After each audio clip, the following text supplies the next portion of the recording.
Naktigonė. Labas vakaras, Laisvosios bangos klausytojai. Čia aš Kotryna Reimerytė ir su jumis vėl Naktigonė. Šiandien laidoje ypatinga viešnia – Birutė Nomedas Stankūnienė. Šiuo metu nekur kitur, ne Lietuvoje, o Didžiojoje Britanijoje, Šerborno abatijoje vyksta jos paroda Sveikas gyvenime. Tai labas vakaras, sveiki atvykę į laidą. Labas vakaras.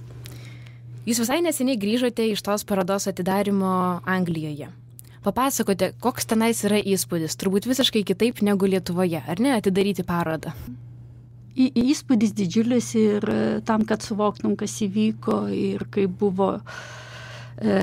vyko pats parodos atidarimas ir kokie jausmai apimė rengiant tą parodą, reikia tam tikro laiko ir atsitraukimo.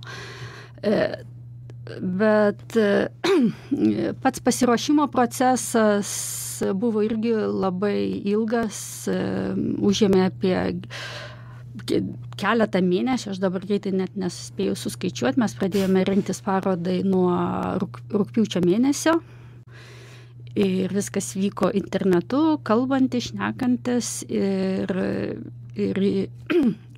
aš nebuvau mačiusi erdvių, kaip atrodo, bet jau nuvykus ten ir apkabinu savo paveikslus kaip vaikus ir ieškant jiems geriausios vietos, kad jie gražiausiai matytųsi ir kad jie atrodytų geriausiai. Tai ta dalis buvo tikriausiai įprasta, nes tai šis ciklas darbų ir šitą ciklą supantis kiti darbai jau eksponuojami, drįstu sakyti, man atrodo, 13 kartą. Bažnyčiose apie 9 ar 10 kartų buvo. Bet ankstesnius kartus jie buvo eksponuojami Lietuvoje, ar ne? Lietuvoje. O šis kartas išskirtinis tai, kad tai buvo apskritai mano pirmoji paroda Anglijoje. Tai ne tai, kad Didžiojoje Britanijoje, bet Anglijoje.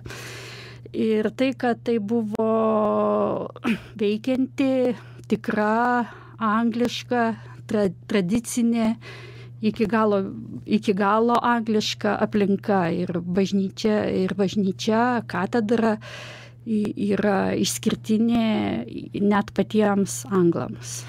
Jinai pastatyta labai seniai, 705 metais, ar ne? Taip. Ji buvo pastatyta ir statoma, kuruojama bažnyčios statyba Šventojo Aldhelmo. Ir ji yra priskiriama prie pačių pirmųjų angliškųjų bažnyčių ir iš pradžių ji buvo katedra, paskui ji priklausė benediktinams ir po to po reformacijai vėl tapo anglikonų katedra ir šiuo metu jinai yra veikianti parapijos bažnyčia. Ir šiuo metu, galbūt, nežinau, ar galima taip sakyti, priklauso iš dalies ir jūsų darbams. Jo, ji yra mano darbų parodinė salė, taip leisiu savo pavadinti. O į parodą, surengti ten savo parodą, jūs pakvietė Šerborno abatijos vikaras, kiek žinau. Tai labai įdomu, iš kur jis apie jūs apskritai sužinojo? Atrodo vis tiek reikia net jūrą perplaukti, Lietuvą Angliją skiria. Troškimas rodyti savo darbus arba dalintis savo kūrybą yra toks didelis, kad jis įveikia dažniausiai ir vandenynus, ir okeanus. Tikriausiai kiekvienas menininkas bet kurioje srityje žino, kaip svarbu, kad jis galėtų pasidalinti savo kūrybą. Ši idėja parodyti platesniam žiūrovų ratui, jinai niekada manęs neapleido ir aš ieškau tų galimybių rodyti savo darbus, rengti savo parodas. Tai asmeninių kontaktų dėka su mano darbais pirmiausia susipažino Dorsey, Salisbury, Diotezės, Šerborno archidiakonas Polas Tayloras. Jis susipažino su internetu ir tiesiog susipažino su mano darbais.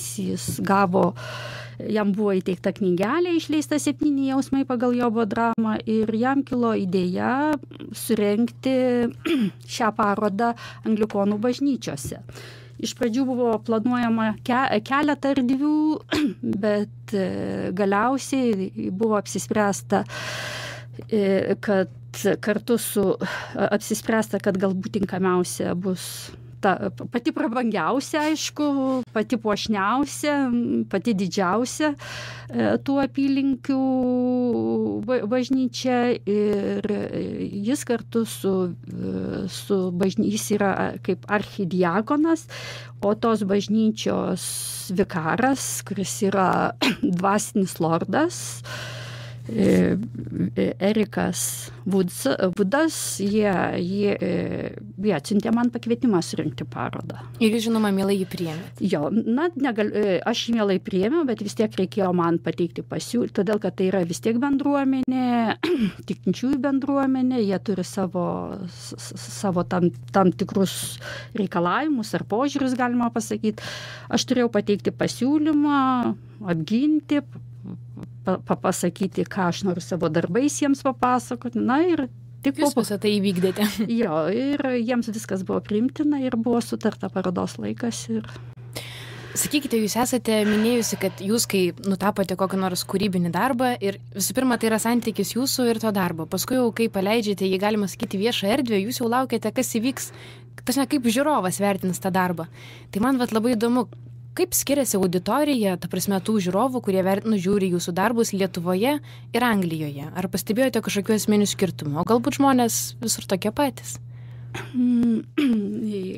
Aš tikriausiai pilnai šitą klausimą jūsų išsamei galėsiu atsakyti tik pasibaigus parodai. Todėl, kad buvo palikta atsiliepimų knyga, ir taip, menininkui labai svarbu yra tas, nes menas tikriausiai menininkui, jo kūryba yra būdas bendrauti, nes kitos priemonės dažniausiai bendravimo yra jam sudėtingesnės.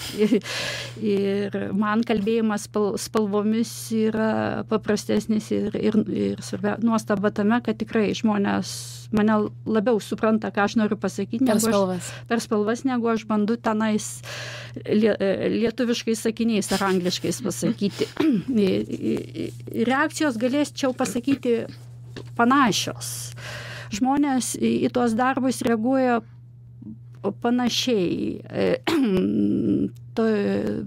Negaliu sakyti tik tai, kad kultūriškai Britai reaguoja santūriau, arba jie reiškia tai, kadangi vis tiek tas ciklas yra labai asmeninis, labai kalbama apie labai asmeninius išgyvenimus, tai pas juos tiesmukai klausti ir liestis prie asmeninės erdvės nėra labai įprasta. Tačiau tuos užrašus, kuriuos spėjau perskaityti po parodos atidarymo, tai liudija apie tai, kad buvau suprasta ir priimta. Tai, kas buvo, visada yra didelė vertybė. Ir vienas pastebėjimas, kurį galiu pasakyti, nes tai buvo viena lankytoja atsitiktinai ėjusi pro šalį, pavadinkime.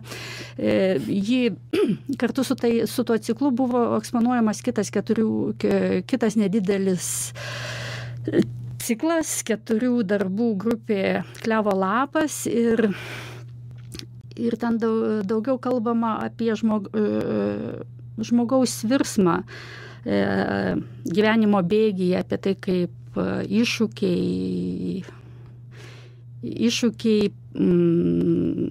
žmogų galbūt keičia ir augina ir suteikia kitų spalvų. Taip kaip klevo lapas įgauna daugiau spalvų nuo šalnų. Ta ponia kanadietė. Ir ji palygino, sako, kai buvo jinai pagyvenusi, kai buvo renkamas Kanados vėliavos simbolis klevo lapas, visi labai piktinosi, sako, jeigu jie būtų žiūrėję į klevo lapą taip, kaip jūs žiūrite į jį. Na tai ta prasme, man tai buvo džiugu, kad kaip galima, kaip ir įvertinimas to mano požiūrio į tą paprastą gamtos išraišką. Taip. Iš tikrųjų įdomu, atrodo, kanadietė, pamačiusi jūsų darbą, pažįsta jūs labai puikiai ir jūs ją taip pat per jos tą pastabą. Jų simbolį, ta prasme, kad galima pamilti tai, kas atrodo paprasta, ne visada gali būti netaip jau paprasta. Gerai. Mes čia kalbamės apie tą parodą, bet kol kas klausytojams nelabai ir pristatome, kas yra būtent širdis tos parodos, bet mes tai padarysime jau netrukus po pertraukos.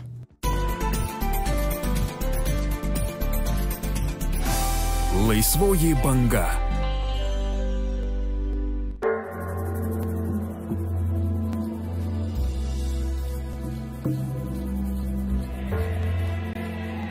Naktigonė. Grįžtame į studiją ir tęsime pokalbį su Birute Nomeda Stankūniene. Teisybės, kaip tik norėjau paklausti, kaip jūs dažniausiai kreipiasi? Ar Birutė ar Nomeda, kadangi turite du vardus? Birute. Birutė. Supratau. Tai gerai, Birutė, mes ką tik pakalbėjome apie jūsų parodą Sherborno abatijoje, kuri dabar ir vyksta ir galbūt, jeigu klausytojai turite giminių Anglijoje, o galbūt patys klausotės Laisvosios bangos Anglijoje, aš nežinau, visaipgi gali būti, tai paroda vyksta iki kovo 28 dienos, tai visi norintys galite apsilankyti, bet dabar, manau, reikėtų papasakoti apie parodos pačią širdį, kaip ir jūs pati rašote. Parodos širdis tai yra ciklas 7 jausmai pagal Jobo dramą. Tai yra 7 tapybos darbai, kurie atspindi 7 jausmus, turbūt, kurie jums galbūt kilo perskaičius Jobo knygą. Ar galbūt aš suklydau ir netaip pasakiau, jūs pataisykite. Galbūt tas visos parodos, jeigu trumpai pristatant šį ciklą, tai porą sakinių, vienu gal neišeitų, tai skambėtų tikriausiai taip. Tai pasakojimas spalvomis ir tekstu apie jausmus, kuriuos išgyvename kelyje į atleidimą ir susitaikymą. Ir kadangi, kaip tikriausia, Jobo dramą arba Jobo knygą perskaičiau labai seniai, būdama tikriausia 27 metų. Ir po to perskaičiau Maceinos interpretaciją pagal apie Jobą ir man tikriausia tada aš tik pajėgau suprasti, o dar kartą visus tuos pačius veikalus ir pačią Jobo dramą perskaičiau jau ruošdama, rengdama parodą, grupuodama savo ciklą, ruošdama katalogą, knygą, tai tiek, o kas mes visi esame, mano akimis yra ta, kad taip, kada žmogus kvestionuoja ar perklausia savo gyvenimo prasmę, savo gyvenimo būtį, kada žmogus nesupranta jį ištikusių problemų, kančios, situacijos prasmės, nes Jobas, mano supratimu ir žydų tikėjime, ir šitoje knygoje buvo tobulas žmogus, kuris neturėjo jokios nuodėmės ir buvo šventas netgi Dievo akyse. Ir jį užklupusios nelaimės neturėjo nieko bendro su nuodėme, su nusikaltimu, su prasilenkimu, su įstatymais, nes kiek aš žinau, kad žydų tikėjime yra taip, kad yra kaip čia bausmė ir atlygis, yra tai susiję veiksmas ir pasiekmė, jeigu tu kažką padarai. Tai tave baudžia. Tave baudžia ir ta visa Jobo kančia, kad jis žino, kad jis nieko nepadarė, jis nuoširdžiai myli Dievą ir visi kaltina ir ieško viduje ieškoti kažkokios nuodėmės, nusikaltimo, pažeidimo ir kitų vidinių bėdų. O jisai jaučiasi švarus ir sąžiningas tiek savo tikėjime, tiek save santykiai su Dievu ir su savo pašaukimu. Ir negali suprasti, kodėl tos kančios. Kodėl ir tas visas jo atsakymo paieškos kelias atsispindi. Kodėl, už ką. Ir Jobo knygoje yra, kaip aš vadinu, happy endas, jam pavyksta susikalbėti, Dievas jo šauksmą atsiliepia ir jo gyvenimas baigėsi pilnatvėje. Na, mums, galbūt, nežinau, tas atsakymas ateina anksčiau ir vėliau matyti savais keliais. Ir tas atsakymo gavimas, vidinio atleidimo kelias, jisai ateina į mus taip pat. Kuris po to seka, kas mums suteikia pilnatvę, tai jau mūsų vidinių, mūsų gyvenimo tikslų suvokimo ir pažinimo reikalas. Štai pasidomėjau, pernai Eimuntas Nekrošius buvo pastatęs tokį spektaklį. Jobo knyga. Galbūt jūs jį netyčia ir esate mačiusi.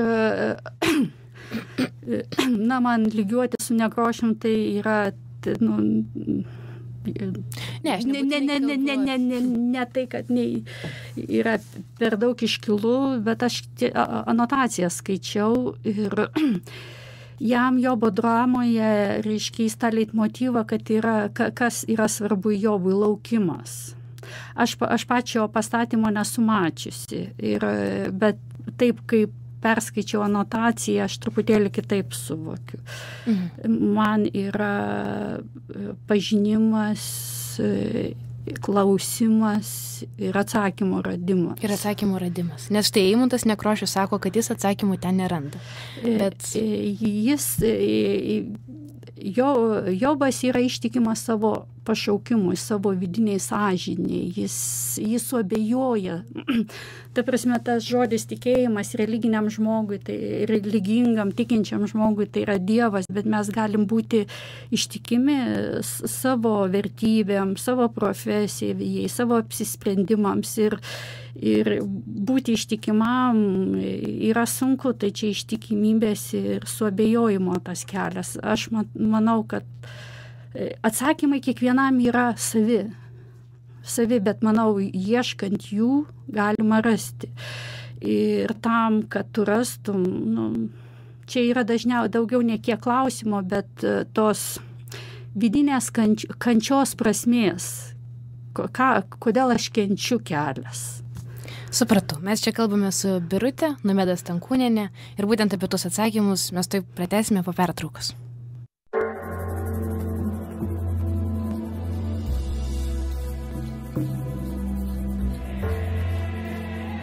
Naktigonė. Tęsime pokalbį su Birute Nomeda Stankūniene ir kalbėjomės apie jos tapybos darbų ciklą 7 jausmai pagal Jobo dramą. Aptarėme šiek tiek, kad ta kančia, kuri yra Jobo knygoje, kiekvienas tą kančią turi savitai suprasti ir rasti atsakymus į tuos klausimus, kuriuos kelia. Tai man ir norisi jūsų paklausti, kokį jūs pati atsakymą randate į tą kančios klausimą? Kodėl, atrodo, Dievas leidžia žmogui kentėti ir kas iš viso to? Kaip jums pačiai atrodo? Žaisti kančia, šiaip tai yra didelis iššūkis sakyti, kad kančia yra prasminga, kai lengva kalbėti tada, kai esi šiek tiek atsitraukęs, atsiribojęs nuo tos patirties, bet esi jau atėjęs iki atleidimo, atradęs tą vidinę ramybę su savo rūpimu klausimu. Aš pasakyčiau, jeigu labai paprastai, jeigu aš būčiau neturėjusi šitos patirties savo gyvenimiškos, aš šiandien nebūčiau šitoje radijoje, nesidalinčiau apie savo parodą Anglijoje. Aš galbūt tiesiog nebūčiau menininkas ir nebūtų šito ciklo. Tai tiesiog šita patirtis mane stumtelėjo kurti ir dalintis. Būtent tam tikros kančios išgyvenimas jums padėjo atrasti save, paskatino ieškoti savęs, paskatino ieškoti būtent savo pašaukimo, savo dialogo su Dievu, kuris yra kiekvieno žmogaus viduje, kaip jo ir būti ištikimai savo pašaukimui.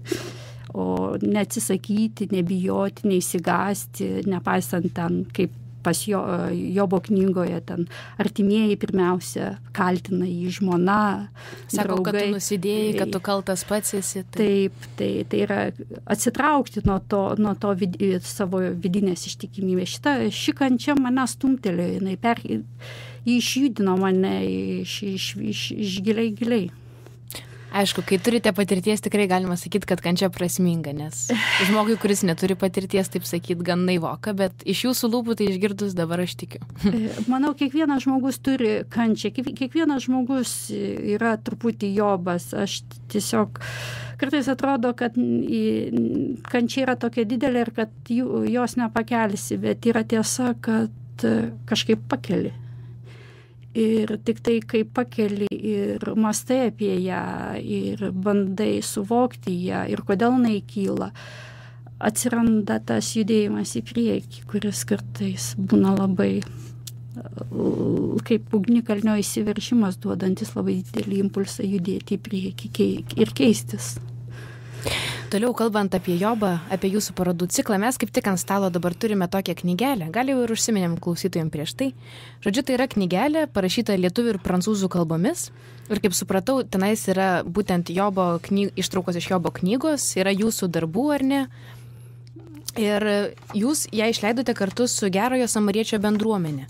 Ir kiek žinau, jinai rekolekcijose įvairiose, kurios vyksta Prancūzijoje, Lietuvoje ir Šveicarijoje, tiesiog dalinama žmonėm kaip pagalba, meldžiantis, turbūt ieškant gyvenimo prasmės, atsakymų į klausimus.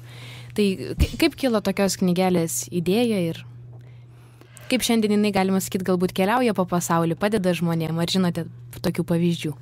Kad ji keliauja po pasaulį, tai žinau ir kad ją dalinamasi ir kad dalis žmonių ją priima džiugiai ir noriai. Ji yra, ta prasme, jinai nėra dalyjama taip, kad tam, kam jinai nepatinka, vis dėlto knyga yra iliustruota abstrakčios tapybos darbais ir tai nėra taip labai visiems priimtina. Noriu truputėlį pasakyti, netgi toj britiškoje kultūroje, kaip vietinė abstrakcionistė sakė, tai extraordinary event ir man tai buvo smagu, kad galiu. Ir atsakant į jūsų klausimą, ši knyga ir visas ciklas išsirutuliojo palaipsniui, žingsnelis po žingsnelio, kaip ir tie atsakymai. Tie darbai iš pradžių gimė po vieną, turėdami savo pavadinimus. Ir aš pati dalyvavau Gerojo Samariečio organizuojamuose rekolekcijose ir tai buvo labai didelis stiprus įspūdis man, kurių pasiekoje atsirado keletą paskutinių darbų. Ir kažkaip suformavusi darbų ciklą aš parodžiau sesutėm vienuolėm ir krikštėnų sesutės Rozana. Ji labai susižavėjo šito leidiniu ir pasiūlė leisti knygą. Buvo surasti sponsoriai, kurie parėmė šitos knygos leidimą ir mes išleidome tą leidinį. Jisai skirtas yra, dalis šito leidinio yra sesučių dalinama, įsigyjama rekolekcijų metu, kaip pavyzdys žmogaus praėjusio atleidimo kelią ir susitaikymo kelią. Ar žinote kokių nors pavyzdžių žmonių, kuriems šita galbūt knyga padėjo atleisti, padėjo priimti kančią? Jeigu nežinote nieko tokio, pagalvojau, galbūt buvo koks nors atvejis. Aš gal tiesiog, matot, jie daugiau savo tas intencijas adresuoja, aš spėju, toms seserims, pas kurias jie gyvena arba kurios padeda eiti atleidimo keliu, susitaikymo keliu. Aš tiesiog galbūt mačiau parodos metu, labai dažnai, kai pati dalyvauju, ne visada iš karto puolu prisistatyti, matau verkiančių žmonės, o po ašarų ateina atleidimas, kaip po šalčių, įšalų didžiulių. nusiritus pirmajam pavasario lietui prasideda pavasaris. Tai jei aš vertinu taip, jeigu aš matau ašaras, tai žmogui tikriausiai palengvėjo. Teisybė. Čia tikrai gražus pasidalymas.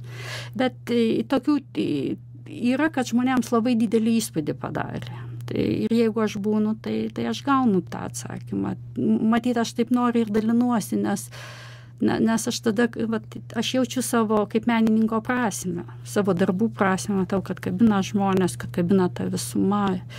Ir aš tikriausiai labai didžiuojuosi, gal tiesiogiai nėra susijusi su šita paroda, bet mano paroda buvo surengta Žydų kultūros centre Šofar galerijoje, kaip tik buvo minimos holokausto metinės ir palyginau, ta tauta gyvena toliau. Ji kažkaip turi nešti tą naštą. Nors yra tikrai kančios tauta. Kuri yra tiesiog nesuvokiama. Ir pristatyti parodą, kalbėti apie savo kančią. Jinai tokia, kokia ten kančia atrodo. Bet iš tikrųjų, kaip Jobas ir Maceina rašo, kad Jobo knyga tai pirmoji tikriausiai yra pirmasis egzistencialistinis veikalas, kuris kalba apie žmogaus būtį, vieno žmogaus būtį, apie save, kaip aš gyvenu. Supratau. Pokalbį pratęsime po trumpos pertraukos.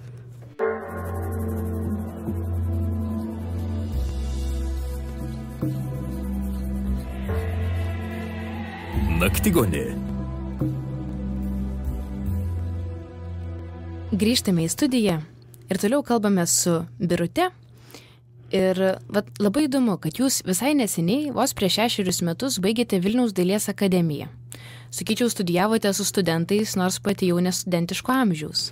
Ir aš labai jūs sveikinu ir džiaugiuosi tuo. Aš manau, kad labai geras pavyzdys yra kitiems žmonėms, kurie galbūt nori studijuoti, bet masto, kad jau per vėlu, kad jie nebenori tarp tų studentų. Tai kaip jums tai pavyko tenais įstoti, studijuoti? Gal aš norėčiau pasakyti, kad aš taip nesigailiu. Taip, tai yra, vertinant tą gyvenimo etapą, iki dabar tai yra patys šviesiausi, patys džiugiausi, pilni geriausių įspūdžių metai. Aš esu baigus ir prieš tai Kauno Politechnikos institutą lengvosios pramonės siuvimo gaminių technologijos specialybė. Ji yra meniškiausia specialybė iš visų inžinierinių specialybių Kaune. Idėja tai, kad gal banaliai skamba, aš labai anksti save suvokiau kaip menininku.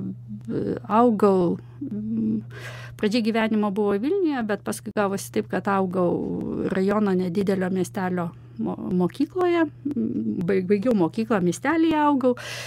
Ir ten jokių menų, jokių būrelių, net dailės būrelio nebuvo. Ir apskritai aš, nors tas troškimas kurti labai didelis buvo ir ten visokiais menais, kokiais įmanoma aš užsiėmiau, dariau, reiškiausi savo mokslom, savo mokykliniais metais. Keletą kartų pabandžiau stoti į Čiurlionio meno mokyklą, faktiškai be jokio pasiruošimo, paskui buvo dar vienas bandymas ir aš labai nuvertinau save, aš įsigandau, nusprendžiau, kad nėra čia tau ko užsiimti. Ko siekti? Ne tau, Martynai, mėlynas dangus. Esi iš kaimo, rinki žmonišką specialybę, būk normalus žmogus, būk inžinierius, dirbk normalius darbus ir čia nėra ko tau ten svaičioti. Ir taip svajonė trumpam turbūt užmigo. Ir jinai buvo palaidota gan giliai, uždėta betono luito ir dar ant jos puntuko akmuo pastatytas. Tiesiog. Bet tas noras kurti įsiveržėsi visokiais būdais, bet aš tik tai prasikala tą žolelę, aš ją vis nupjaunu ir panašiai kaip kriena, žinot, ar ten kiaulpienė šaknis, kuo lapus labiau kirti, tuo šaknis didesnė. Tai noras tas jis vis tvirtėjo ir matyt vieną dieną paėmė viršų ir nežinau kaip čia pasakius, buvo buvo laikotarpis, kad kaip yra jau 35 ten tarybiniais laikais, kad yra problematika, turint vieną aukštą įbaigti kitą, yra tas amžiaus cenzas vakarinių specialybių dailės akademijoje. Nelabai buvo, apskritai aš net bijodavau pagalvoti, man net nejauku, aš taip norėjau matyti, kad man net nedrąsu būdavo priartėti prie dailės akademijos, nes aš tikriausiai, jaučiausi neturinti galimybės ten studijuoti. Tiesiog sakau, kaip jau nukirtau, palaidojau ir tarsi nustojau sau kvaršinti galvą. Bet susiklostė palankios aplinkybės, atsirado šeimoje, vaikai paaugo, atsirado laisvesnio laiko, aš ilgą laiką dirbau inžinerinius darbus, ir aš nusprendžiau dar kartą pabandyti. Kažkaip atėjo matyti tą, kaip čia visi juokauja, vidurio amžiaus krizė, kai aš pagalvojau, kad jeigu dabar nepabandysiu, tai mirdama gailėsiuosi. Ir nusprendėt pabandyti? Jo, kad mirdama nesigailėčiau, nusprendžiau pabandyti. Kaip tik tuo metu dirbau minkštų baldų gamybos įmonėje ir dirbau su dizaineriais ir su projektuotojais. Ir todėl man kažkaip artimiau buvo dizainas, pasižiūrėjau studijų programą, jinai labai puikiai, labai įsami, ta prasme, man seilė varvėjo, bežiūrint į tas studijas ir aš užsirašiau ir nuėjau, paprašiau, ar jūs mane priimsite į parengiamuosius kursus. Ten visokių linksmų replikų buvo, bet katedros vedėjas profesorius Baginskas buvo labai tolerantiškas ir prašom. Ir aš tikrai, ta prasme, nepaisant tai, kad pati studijų struktūra labai nepritaikyta dirbti ir mokytis, bet dėstytojai buvo fantastiški. Ir tas buvimas su jaunais žmonėmis, man buvo atgaiva keliom prasmėm. Aš pati turiu, tuo metu mano dukros dvi buvo tokio pačio amžiaus kaip mano kursiokai. Ir man buvo žymiai lengviau jas suprasti. Nes aš tiesiog mačiau šalia esančių žmonių gyvenimą, kurie buvo kaip ir partneriai, kolegos. Ir aš kažkaip galėjau geriau suprasti savo dukras. Savo pačios vaikus. Tai aš tiesiog ta prasme, pačių studijų programa yra galbūt jinai tokia, yra pritaikyta jauniems žmonėms. Bet esmė jums puikiausiai tiko. Jo, aš tiesiog tikrai labai dėkinga visiems dėstytojams. Nes aišku, visko ten kartais būdavo, bet aš 90% palaikymo buvo. Supratau. Reiškia pamoka, kad niekada ne per vėlu bandyti. Ne, tikrai nėra, galbūt fiziškai šiek tiek sunkiau buvo, bet emociškai tai kompensuodavo keleriopai. Mūsų laida artėja į pabaigą. Ir man vis tokia mintis kirba, kad radijas toks dalykas, kad žmonės girdi tik garsą. O kai mes kalbame apie tapybą su tapytoja, tai kažkaip nesąžininga. Tai aš galvojau pasakyti, kad iš karto, kai Birutė jūs baigėte Vilniaus dailės akademiją, tai atidarėte savo autorinę galeriją Vilniuje, Senamiestyje, Literatų gatvėje. Tai aš galvoju, žmonės, kurie galbūt susidomėjo ir štai per savo radijo imtuvus niekaip negali pamatyti tų spalvų, tai jie tikrai gali, manau, užsukti Literatų gatvę ir apžiūrėti Birutės Nomedos darbus. Tai tiek ir norėjau pasakyti pabaigai. Labai ačiū Jums, kad atvykote į laidą. Ačiū Jums, buvo labai malonu. Gero vakaro.